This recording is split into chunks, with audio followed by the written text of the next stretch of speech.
What's up, everybody? We are back. John Delarose here, delarose.com. That's DELARROZ.com. I am a #1 best-selling author and award-winning comic creator, and I have all my links in the description below if you want to check out my independent comics. I'd really appreciate that. That'd be nice of you guys. So thank you very much, everybody who's done so. Those links are in the description below. Today I'm reading X-Men Unstoppable, which is the first thick trade, and it is a big, thick trade, of Chuck Austin's run. He has 3 of these, and this covers Uncanny X-Men number 410 to 424, and X-Men Unlimited 44 and 45.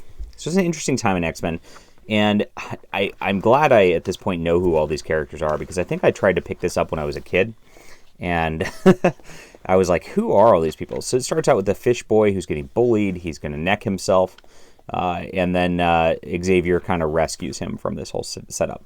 And this is the team right now, so it's kind of odd. You get Warren Worthington, Angel. Okay, that's easy to recognize.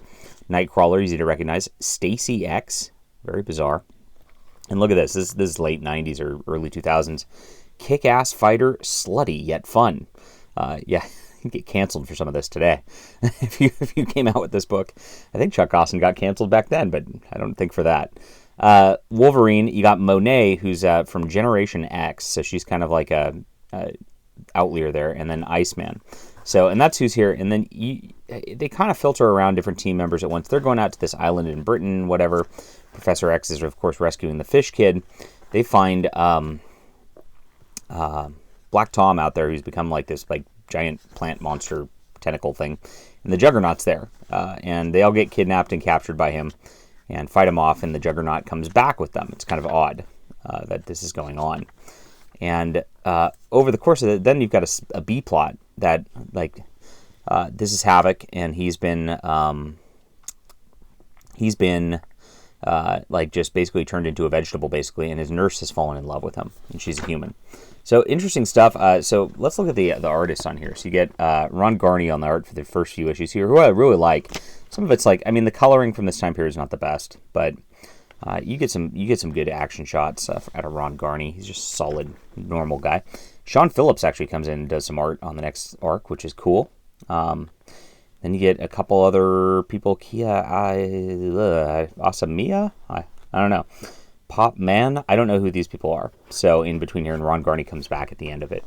So I'm okay with the art. Like I said, I'm not in love with the coloring of this time period. But beyond that, I mean, this is just solid art. I actually like this style. This is before they kind of switched to that like hyper-realistic style that they do these days. And I'm actually fine with it. I actually prefer... It just feels like a comic book, you know? And it doesn't feel like comic books a lot these days. We got Paige Guthrie in here. She's a Husk, and she's also from Generation X. They've kind of been morphed into the team here as a part of this. And there starts to be...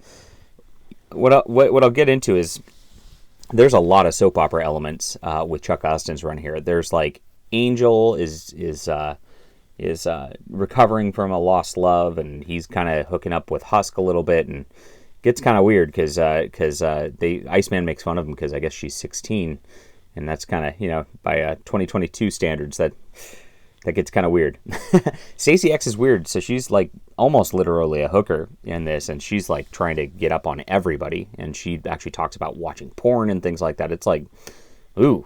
So it gets kind of cringy on that level, and Nightcrawler is like a priest-ish, and he is like dealing with temptation. Meanwhile, Juggernaut like becomes friends with the like bullied fish kid, and so like Juggernaut gets his sensitive side, which is kind of odd for Juggernaut. So a lot of odd characterization stuff that like goes on via this. This is the Sean Phillips art. Pretty stuff. Sean Phillips is honestly one of the better artists out there. He does a lot of work with Ed Brubaker, as you might know.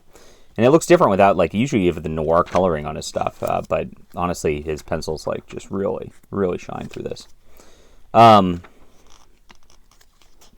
is one of the ones I don't know. And you can tell I think it's an Asian artist. You get kind of that influence of manga a little bit in here. Which I don't like. I think these faces look kind of funky in this.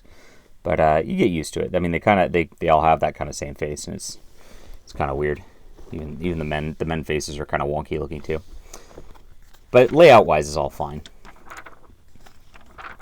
And And there's a part where they're going to take the kids away, like Alpha Flight's going to take the kids away because like there's danger happening.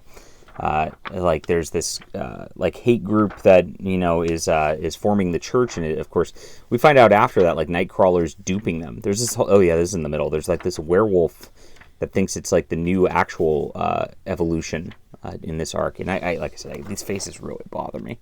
It almost ruined the story at points, but that artist goes away pretty quick. And at the end of it, like this like hate group, and he got a lot of flack from this in the 90s. Let's get past X-Men Unlimited. These X-Men Unlimited ones are kind of one-offs. This is an Alpha Flight story. They're in like mutants get like strung up and like held up on crosses in this at some point. I'm trying to find the issue where it happens. This is the Alpha Flight fight, so it's like right after this. There it is, like literally on crosses. And you get the Nazi imagery, of course. It's like, oh, yeah, that escalated quite a bit. And there it is. Yeah. And so you have this, like, this thing. And so people were really offended by this in the late 90s. And the message boards, I mean, they just went brutal at Chuck Austin. Now, it's interesting. So Nightcrawler starts losing his faith a little bit over the course of this because he's just like, I can't believe this suffering's happening. It's always the question, like, how does God allow suffering and all this? And at the end of it, he actually comes to the conclusion that there's real faith. And because, like, and so, like, you get that. He gets the crisis, but the crisis is meant as a, like, plot point. Now, a lot of people got mad because he's losing his faith or whatever. But at the end of it, you go, the religion felt, okay, I can never make myself... make myself believe that God ever truly abandons us. We might have cause to fear religion at times, but it wasn't even a real religion. It was like a fake religion that was trying to psyop him basically throughout this entire thing. So it's interesting. So his conclusion is he is going to be pious and God will never abandon us at the end of it, even though he went through these struggles. And it's kind of nice. I like that. So there it is. So like I said, the soap opera can get intense. The characters are like hyper sexualized, which is like, whoa, it's a little bit of a jolt. And it is that like 90s style they're attempting to shock you, which is kind of, in 2022, it's like, that's kind of makes you roll your eyes a little bit. But you know what? It is also fun. There's a lot of, like, you could tell he's very good at dialing up, or Chuck Austin is, tension between characters. And so there's good and bad out of this. And these plots are okay. So, I mean, each of them, like, have a pretty nice beginning, middle, and end. They're really fast-paced. I do like that. And it's, this is one of the hated runs in X-Men history, but I honestly didn't find it to be bad. So it was all right. I'll call this, like, maybe, I think the art in places had problems. I liked, like I said, Ron Garney and Sean Phillips, but in the middle it kind of got rough when they had some fill-ins. So, it's all over the map. We'll call it a 6.5 out of 10 overall. Not terrible, but not something that like you're going to read over and over again, probably. All right. Hit the like and subscribe button, and we'll be back soon.